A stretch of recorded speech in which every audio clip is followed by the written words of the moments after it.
Puji Tuhan. Shalom. Ya, boleh senggolkan kiri katakan, masuk turu lo ya. Puji Tuhan. Ya, saya dari atas bisa melihat Bapak Ibu Saudara, saya harap waktu yang singkat saya menyampaikan firman Tuhan, bisa mendengarkan dengan baik. Kalau tidak ada kepentingan mungkin HP-nya bisa disimpan dulu, kalau memang ada penting ya dipersilahkan. Firman Tuhan singkat saja, dan saya percaya mujizat Tuhan akan terjadi bagi saudara yang percaya. Dan saya mau menyampaikan firman Tuhan tentang Hell Not Win. Ya, karena kalau bulan Oktober ini kan Halloween ya. Saya berharap tidak ada jemaat Betania Stoya Malang yang ikut acara Halloween ya, macak jadi setan gitu ya. Macak jadi setan kok bangga toh ya. Halloween itu dunia, tapi di dalam Tuhan hell not win.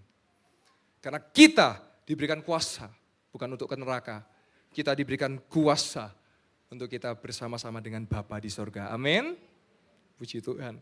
Saya mau membuka dengan sebuah kesaksian Bapak Ibu Saudara. Saya mendapat cerita ini dari Pastor Afat ya. Jadi ada jemaat yang ikut ibadah mujizat, tetapi saya tidak tahu siapa orangnya. Sedang mengalami masalah dalam keuangan ya, bisa dikatakan utang. Dan ketika ikut ibadah mujizat, pulang ke rumah, singkat cerita tokonya rame, sampai malam bahkan. Dan puji Tuhan dia mengalami pertolongan Tuhan, tahu apa yang dialami hari itu dari penghasilannya bisa nutupi utang dan utangnya lunas. Dan saya percaya Tuhan Yesus yang menolong. Boleh kasih tepuk tangan buat kemuliaan nama Tuhan. Ada juga, saya nggak tahu apakah bapaknya hadir, 2 minggu lalu saya berjumpa, tangannya waktu itu nggak bisa dibuka. Terus datang kepada saya, cerita, awalnya tangannya seperti ini Bapak Ibu Saudara. Terus datang kepada saya, bisa dibuka, bisa ditutup, bisa dibuka, bisa ditutup, dan tangan saya digenggam. Dan saya tanya, siapa Pak yang menyembuhkan? Dia berkata, Tuhan Yesus. Dan saya percaya Tuhan Yesus menyembuhkan setiap orang yang sakit. Kasih tangan buat kemuliaan nama Tuhan. Apakah hadir bapaknya?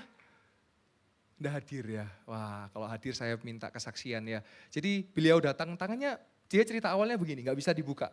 Dia datang kepada saya, dia bilang, Pak Yoel, lihat tangan saya. Pertama saya bingung loh, oh ini kok buka tutup. Terus dia bilang, awalnya gak bisa buka Pak. Tapi ketika saya datang kepada Tuhan di ibadah mujizat, bisa buka, bisa tutup, bisa buka, bisa tutup. Bakal dia cengkram tangan saya dengan kuat. Dan saya percaya sampai detik ini, mujizat Tuhan masih terjadi bagi setiap orang yang percaya. Kita boleh kasih tepuk tangan buat kemuliaan nama Tuhan. Haleluya. Bapak Ibu Saudara, saya mau angkat sebuah kisah di Alkitab. Ya, di mana Tuhan Yesus mengusir roh jahat. Bertepatan dengan bulan ini ya, karena rame Halloween.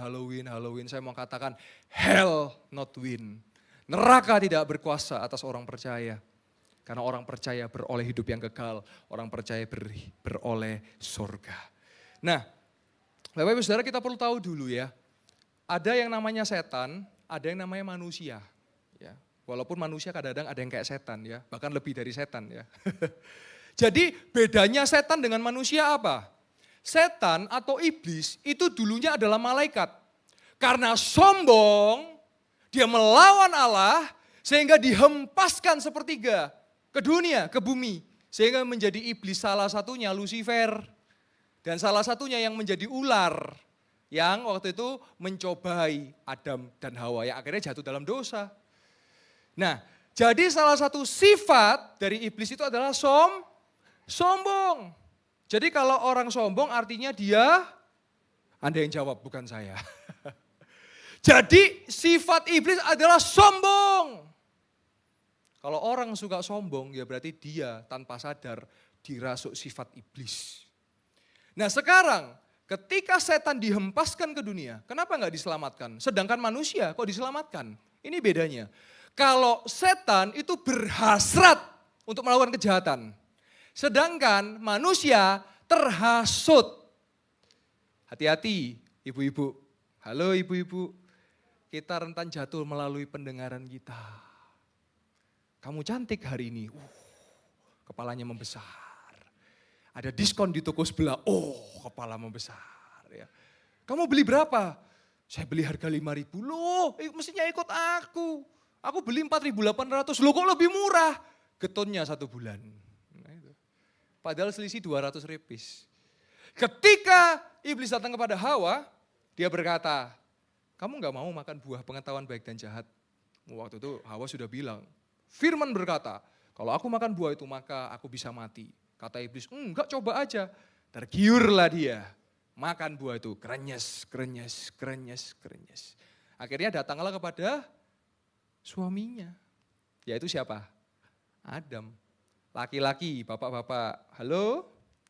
Kita kalahnya sama apa? Penglihatan. Waduh, masuk mall ketok ada gitar Spanyol, langsung digandeng munyer gitu ya. Ketika dia melihat buah itu, sudah tahu salah, masih saja dimakan.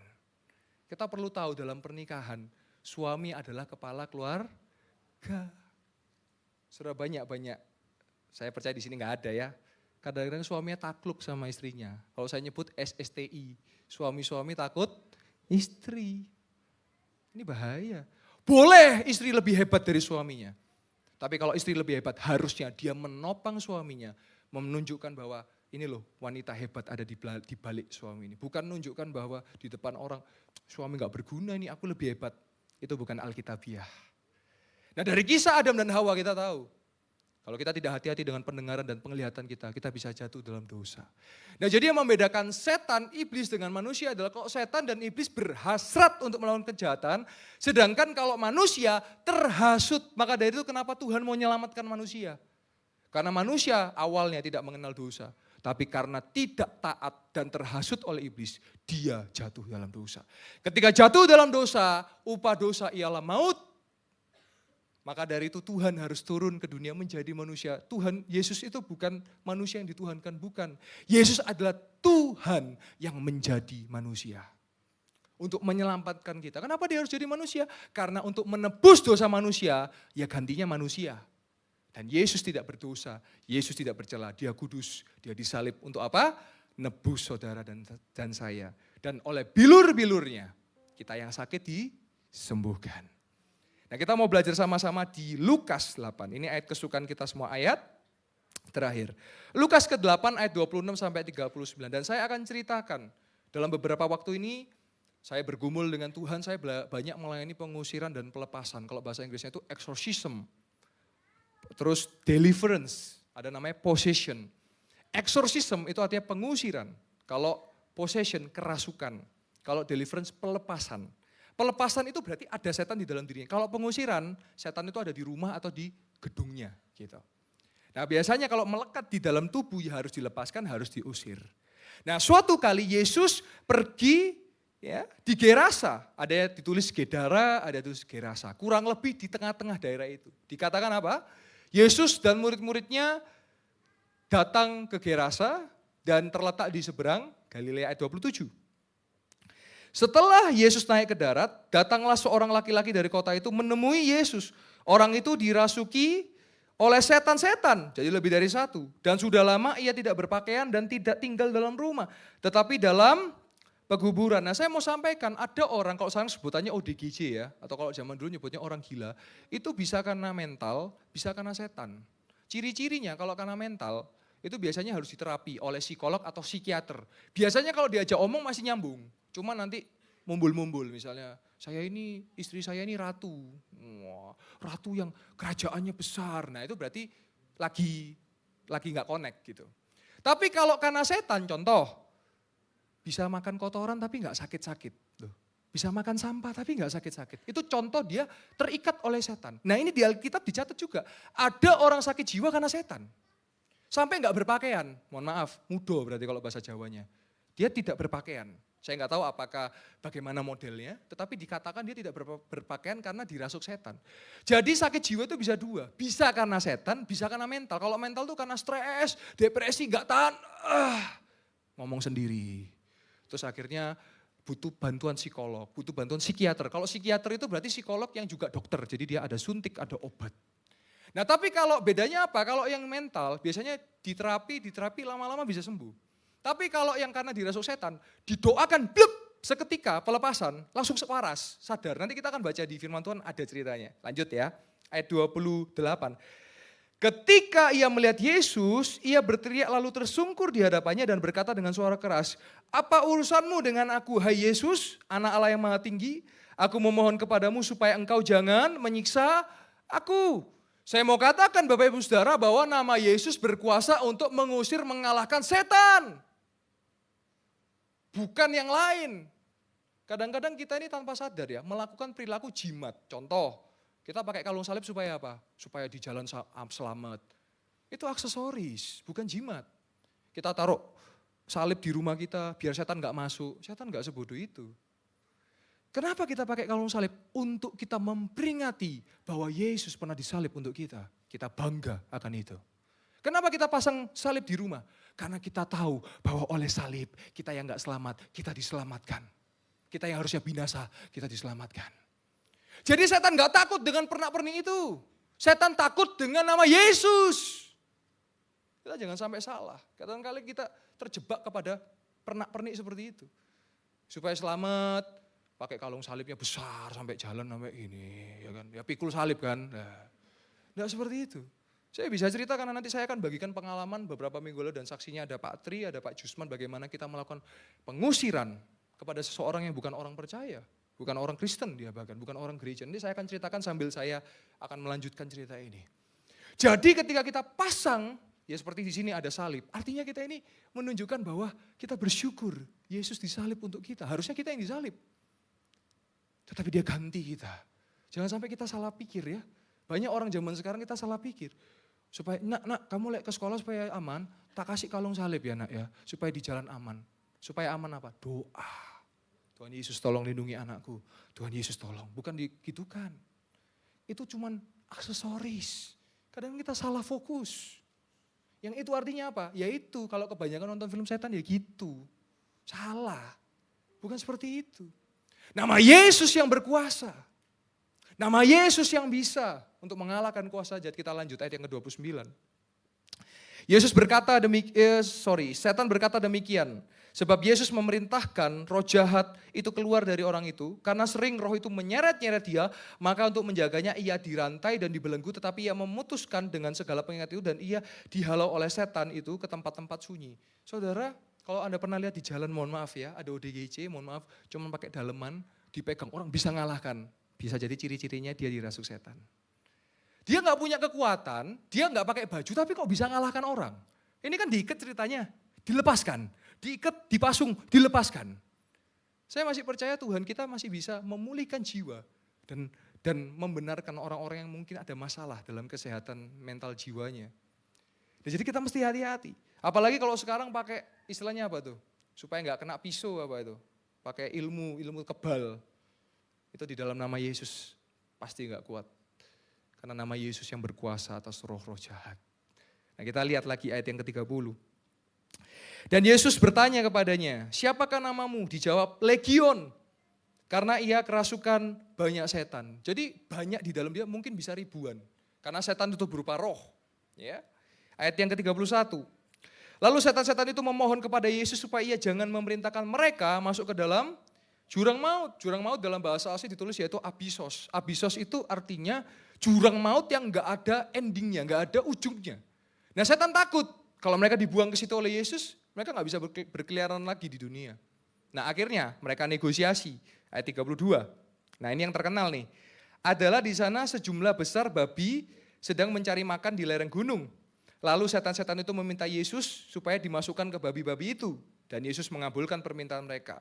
Lalu keluarlah setan-setan itu dari orang itu dan memasuki babi-babi itu. Kawanan babi itu terjun dari tepi jurang ke dalam danau lalu mati lemas. Nah ada pertanyaan tentang babi ya. Bagaimana secara Alkitab babi? Apakah haram atau tidak? Nah saya akan kasih tahu. Anda harus tahu bahwa orang Yahudi itu hidup yang dalam namanya hukum Taurat. Nah di hukum Taurat kalau Anda bisa baca di Ulangan, di Imamat itu dijelaskan bahwa mereka makan minum itu diatur.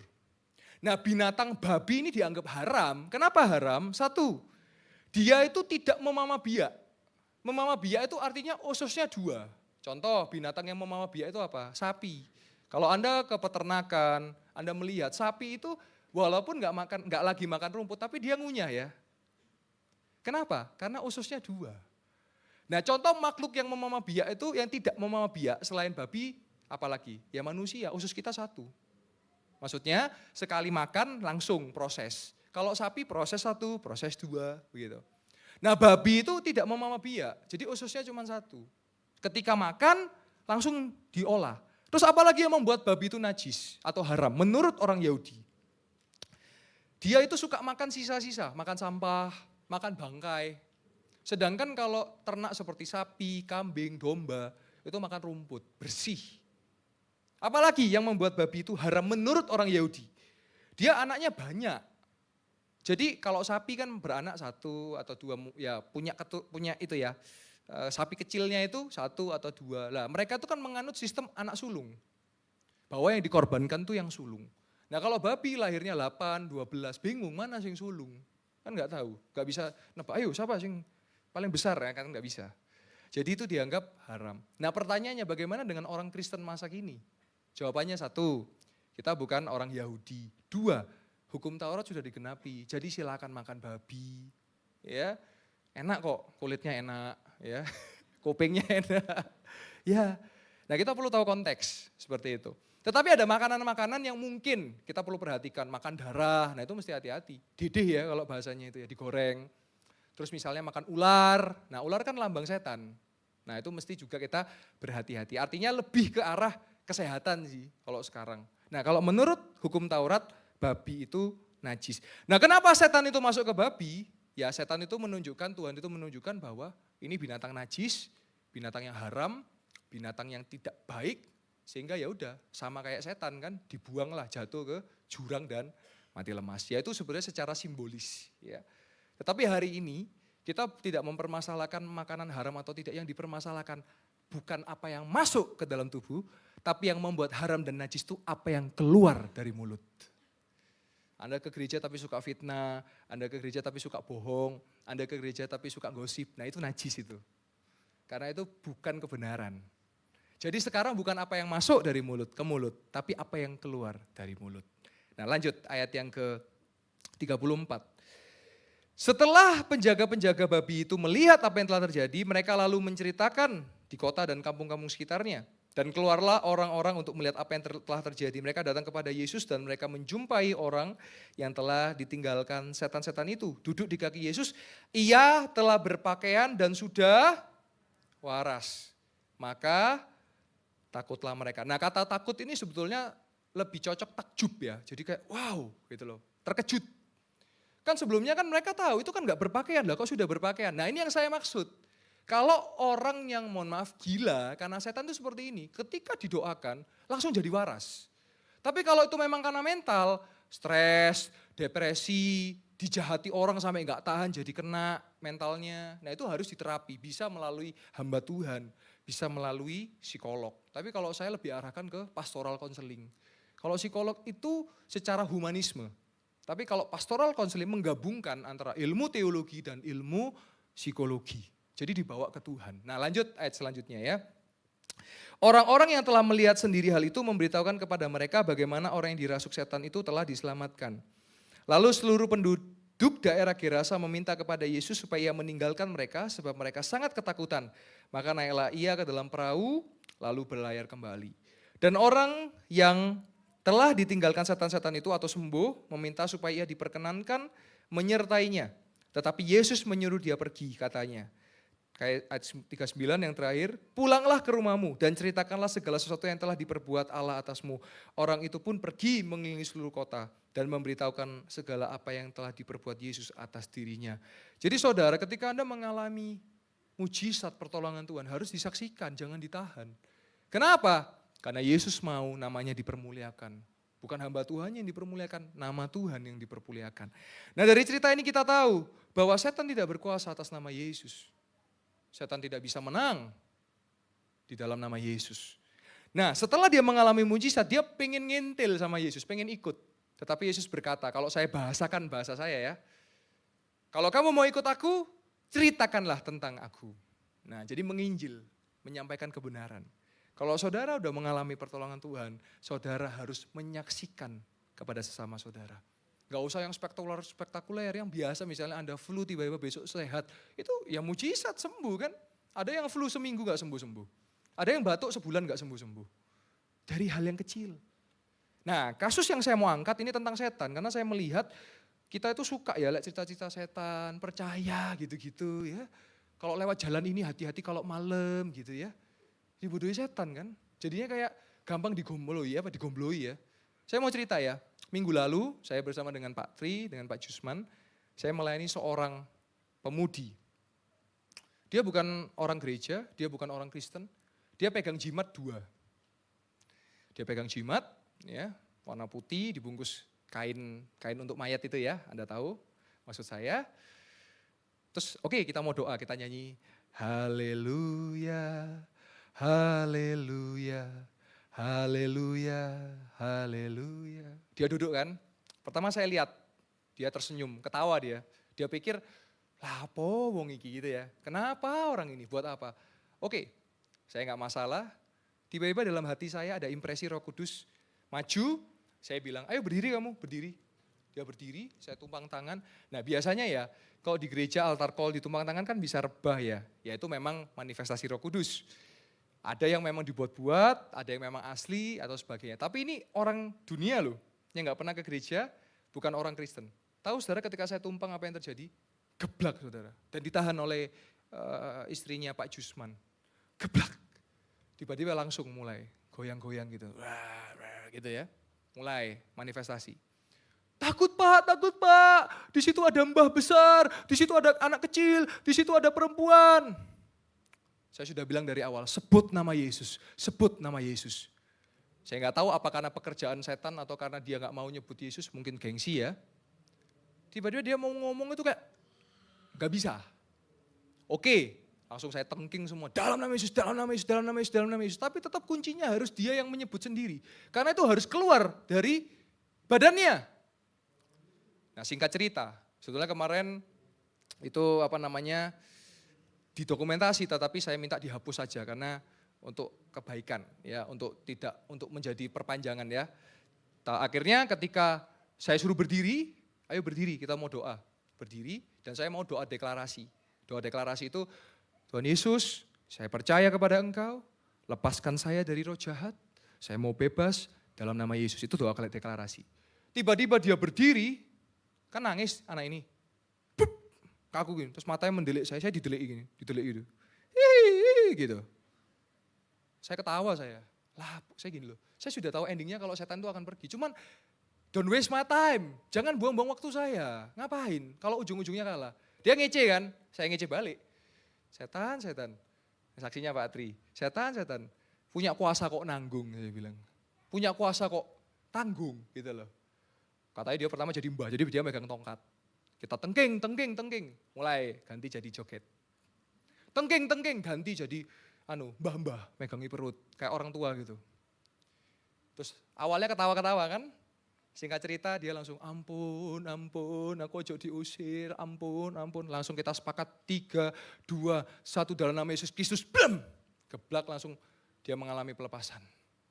Terus tahu saudara, dia mau coba cakar saya. Dia mau coba pukul saya, gak bisa.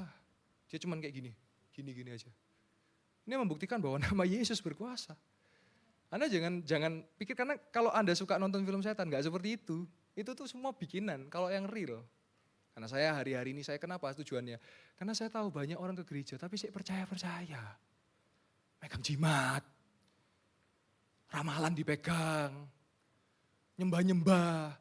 Loh, seketika Anda nyembah dan Anda pegang ramalan, itu sudah langsung setan itu bekerja di situ. Makanya kenapa saya gencar, terutama anak-anak muda suka nonton film setan. Jangan dipikir cuma nonton film setan cukup ya, enggak. Itu Anda nonton, setan akan menguasai pikiran Anda. Dan harus dilepaskan. Anda berpikir, ya terserah. Tetapi itu dibuktikan kemarin ketika dia pakai jimat. Akhirnya jimat 2 itu saya bakar dalam nama Yesus. Puji Tuhan, kami tidak apa-apa. Keluarga saya tidak apa-apa. Kenapa? Karena ada kuasa di dalam nama Yesus. Kalau biasanya kalau suka nonton film kan gini ya, ngajak ngomong kan, aku tahu kamu bla bla bla bla bla gitu kan, intimidasi toh itu. Realnya gak begitu. Makanya kenapa firman Tuhan katakan apa? Jika engkau mengaku dosamu, maka ia setia dan adil, maka dia akan menyucikan dan menguduskan engkau. Makanya tiap hari kita perlu bertobat. Kalau engkau gak bertobat, setan akan intimidasi engkau. Ya elah ke gereja kemarin habis nonton film porno kok. Nah, itu intimidasi setan. Ya elah pelayanan padahal habis nyuri kok. Nah, itu intimidasi setan. Setiap pagi saya selalu berdoa, Tuhan, saya minta ampun. Tuhan, saya mau bertobat. Sehingga setan gak bisa intimidasi saya. Karena apa? Tuhan sudah menyucikan dan menguduskan saya dengan bertobat. Siapa sih yang setiap hari gak bisa berdosa? Setiap hari pasti pada berdosa, minimal bohong. Iya toh? Makanya kita perlu bertobat. Kita masih hidup dalam daging, kita butuh Yesus. Nah ketika berhadapan dengan dia, berhadapan dengan sesosok ini, dia tidak bisa melawan. Kenapa? Karena ada Yesus. Sebelum saya melayani pengusiran itu, saya siaran radio di Surabaya. Saya ngomong, menurut cerita Alkitab ini, ketika kita dipenuhi dengan kuasa, kita datang saja, setan gak tahan. Kita mengusir 3 orang. Satu yang agak lama itu ya, karena kita minta dia doa Tuhan Yesus, dia agak lama, gak mau doa-doa. Sampai terakhir itu dia bilang, Pak, ini sebelah saya ada putih lari-lari Pak. Dia bilang gitu. Saya ngomong, tambah kenceng toh? Iya tambah kenceng, karena dia ngecek kamu. Kamu harus lawan dengan nama Yesus. Saya hanya berkata bahwa setan hanya diusir dalam nama Yesus. Akhirnya dia mau buka mulutnya, ayo ikuti saya, Tuhan Yesus. Masih enggak mau. Oke, ayo coba lagi. Masih enggak mau. Beberapa kali percobaan. Akhirnya ketika Tuhan Yesus, aku percaya Engkau, kuusir setan di dalam nama Yesus. Tahu saudara apa yang terjadi? Dalam nama Tuhan Kristus, amin. Dia udah enggak lihat setan sampai hari ini. Ini membuktikan bahwa ada kuasa di dalam nama Yesus. Kita melayani 3, kemarin 1, 2, 3. Yang kedua, yang ketiga. Pertama yang kedua datang, cengengesan, ketawa-ketawa. Ho gitu ya. Katanya kamu nyimpen jimat ya? Enggak, ho. Ya udah, saya izin doa boleh ya? Kita izin doa boleh ya? Duduk, Pak Tri ngejreng-jreng, haleluya. Tahu saudara? Langsung enggak, geliat-geliat enggak tahan. Kita doakan lepas. Yang ketiga juga sama. Tapi dia pegang jimat yang ketiga. Akhirnya jimatnya tahu ya itu, bentuk kain-kain itu. Kita bakar langsung. Saya cuma mengingatkan jemaat-jemaat Tuhan. Kalau ada Anda masih percaya-percaya kelenik. Ayo, minta dibebaskan di dalam nama Yesus. Kita tanpa sadar loh. Waktu saya ngajak ngomong orangnya, ya kayak orang biasa, kayak gak ada, tapi ketika di dalam hadirat Tuhan, baru. Tanda tanyanya apa? Wes mulai sekarang gak usah lagi percaya, kelenik-kelenik, gak usah lagi nonton film setan, gak usah lagi jimat-jimat, susuk misalnya. Wes susuk biar cukup kembalian, gak usah susuk sing lain. Atau susuk-susuk AI ya. Iya. Wes enggak usah gini loh ya, kadang-kadang kita supaya apa sih susuk, supaya apa? Supaya dia cinta sama aku. Saudara, cinta itu timbulnya dari mata atau dari hati sih? Dari hati. Ya, ketika dari hati, maka fisik itu enggak jadi utama, walaupun fisik tetap kita pertimbangkan. Tetapi jangan kita pakai begitu-begitu. Ya kalau mungkin mau perawatan ya silahkan, kan uang-uang Anda. Tapi jangan pakai susu. Sekali ditanam dalam tubuh Anda, wow, itu pelepasannya harus dikeluarin tuh itunya. Benang-benangnya, jarum-jarumnya. Kenapa saya mau sampaikan ini? Karena ini menjelang Halloween, saya mau katakan hell not win. Neraka gak akan berkuasa atas orang percaya. Amin. Dengan demikian saudara gak perlu takut lagi. Nama Yesus bisa berkuasa, nama Yesus bisa mengusir setan. Amin. Ya, saya percaya. Saudara, kalau Anda merasa di rumah misalnya kok geger terus suami dengan istri, doa, Tuhan kami usir roh pecah belah. Kami usir roh pemberontakan. Tanpa sadar, yang cabul-cabul, roh cabul dalam nama Yesus, males-males, roh males dalam nama Yesus. Tanpa sadar, ya. Pemuda-pemudi saya ingatkan, ketika Anda sudah tunangan, bukan berarti terus bisa DP dulu ya. Harus nikah dulu. Kadang-kadang gak sabar. Tunangan digasai, lupa. Nikah itu yang resmi. Tunangan itu untuk pengikat dulu. Ya, kita mesti ngerti itu namanya menjaga kekudusan. Kita harus hati-hati. Karena saya temukan banyak kasus juga. Tunangan sudah DP dulu. Cukup rumah yang DP. Ya, saya perlu sampaikan ini. Ini kebenaran firman. Maka dari itu dengan keras saya mengatakan kepada setiap pelayan, kau harus jaga kekudusan. Biar pelayanan kita dipenuhi kuasa. Kalau pelayanan gosip, pelayanan masih berzina, nanti ketahuan waktu ngelawan setan. Setan ketawa, lapo ngusir aku, wong kita boloan kok. Tapi kalau kita jaga kekudusan, kita jaga hidup, setan gak akan bisa merenggut kita. Setan gak akan bisa kalahkan kita, amin. Saya percaya kita semua lebih daripada pemenang. Setan itu suka main di sini loh Bapak Ibu Saudara. Saya kasih tahu ya. Sejatinya, sejak kita dari kandungan, saya tutup dengan kisah ini ya. Sejak kita dari kandungan, dari janin, kita tuh lebih daripada pemenang. Kalau saudara tahu bagaimana proses janin dan bayi itu terbentuk. Bagaimana ketika sel pria berjumpa dengan sel telur, itu kan jutaan sel. Dan bagaimana bisa jadi janin? Cuman satu yang tembus. Berarti saudara dan saya, sejak kita dalam kandungan, kita udah lebih daripada pemenang. Betul apa betul? Ya, kalau kembar berarti 2 jadi dalam satu telur itu kembar identik. Mungkin kembar beda telur, ada juga itu. Tetapi pada umumnya satu masuk ke dalam sel telur dan berkembang menjadi janin, berapa bulan? 9 bulan. Keluar jadi apa? Bayi. Ada yang keluar Bapak Ibu langsung gede, tara gitu ada. Gak ono. Pasti mulai dari kecil, dari bayi. Sehingga kita dari kecil, kita tuh lebih daripada pemenang sebetulnya. Tapi yang membuat kita rusak apa? Setan, pemikiran ini loh. Kamu itu gagal, kamu itu bodoh. Enggak, kita lebih daripada pemenang. Itu kata Tuhan. Hati-hati. Kalau kita sudah mulai punya pemikiran, ya aku ini memang dibikin Tuhan kayak gini. Anda melecehkan Tuhan loh. Tuhan nyiptakan kita lebih daripada pemenang. Amin. Ya. Dari kecil kita tuh lebih daripada pemenang. Tapi setan yang suka merenggut itu. Setan yang suka main pemikiran ini loh. Dibikin kita kepahitan, dibikin kita kekecewaan, dibikin kita itu berpikir jahat. Bagaimana caranya, antitesisnya? Baca firman, muji menyembah nama Tuhan, berdoa. Karena setan ini penguasa di udara, dia akan mainkan pikiran kita. Kita dibikin, kamu itu kan begini, kamu kan begini. Padahal enggak, kita lebih dari pemenang. Tengking kalau udah mulai muncul pikiran, kamu itu bodoh, kamu itu gak pinter. Dalam nama Yesus, aku hebat, aku dipakai Tuhan luar biasa. Kamu tuh hina, kamu tuh najis. Dalam nama Yesus aku mulia. Aku dilayakkan Tuhan. Kamu tuh buangan. Dalam nama Yesus aku diterima Tuhan. Itu permainan setan. Semua itu permainan setan. Mainnya di pikiran sini loh. Makanya penuhi dengan pikiran firman.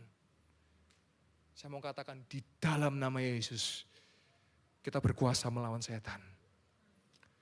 Setan yang mengerikan itu bukan yang kayak di film-film itu biasa. Yang mengerikan tahu apa? Ketika Anda punya dendam, Anda tusuk orang itu pakai pisau. Itu loh.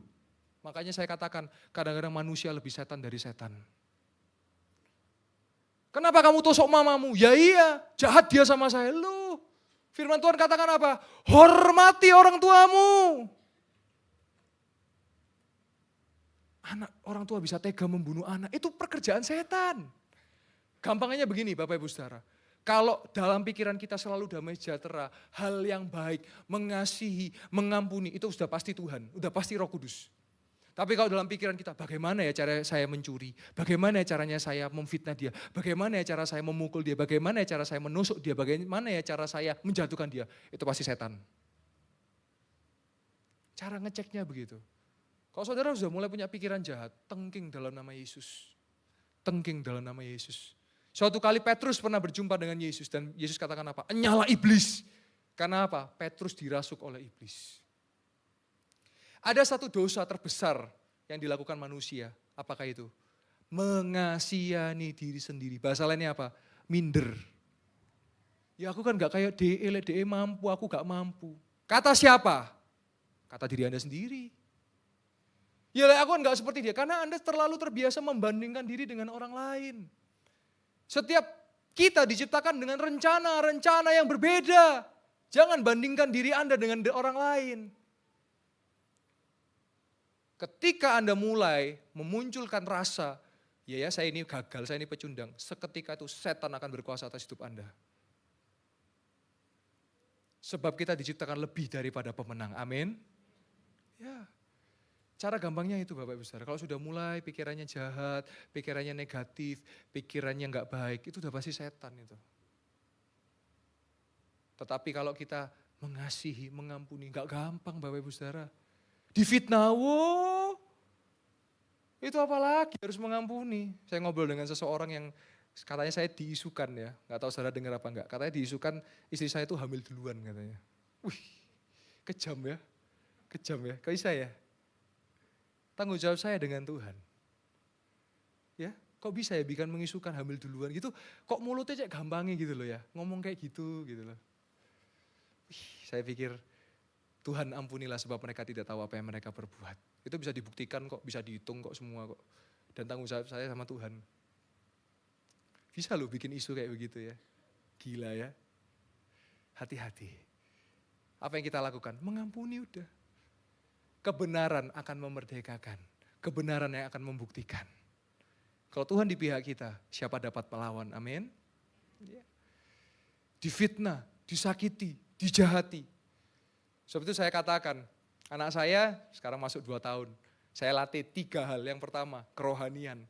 Dia harus datang kepada Yesus. Yang kedua, kesehatan mental. Karena zaman sekarang kan mental isu, mental illness ya. Gampang depresi, gampang stres. Padahal masih muda, belum nikah sudah stres. Ya apa gitu ya. Yang ketiga, membela diri. Saya lihat di video-video, aduh ngenes. Anak kecil kepalanya diinjek temennya gitu. Anak saya ajari kalau ada orang, kamu bisa tangkis. Wah, loh iya.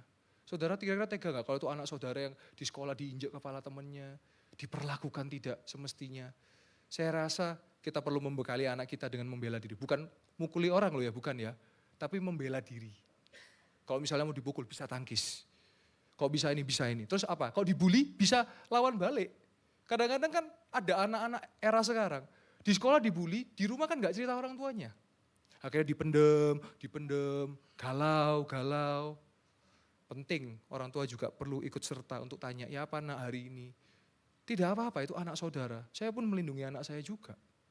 Karena melihat dunia yang sekarang makin jahat, makin kejam. Anda pasti lihatlah di internet bagaimana anak-anak di kekerasan yang sesama anak padahal. Ya karena apa? Ya karena hari-hari ini iblis itu gencar. Dan dari apa yang saya sampaikan, saya mau katakan bahwa nama Yesus berkuasa, amin.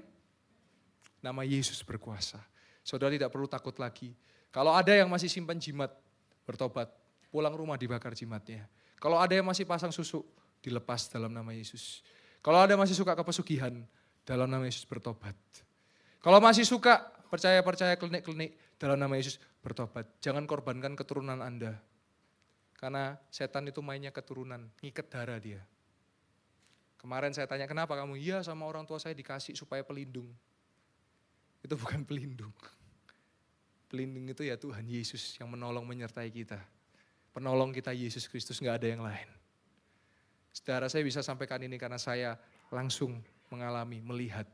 Jadi saya bisa menyampaikan untuk berhati-hati saudara-saudara. Orang percaya engkau akan diberikan kekuatan di dalam nama Yesus.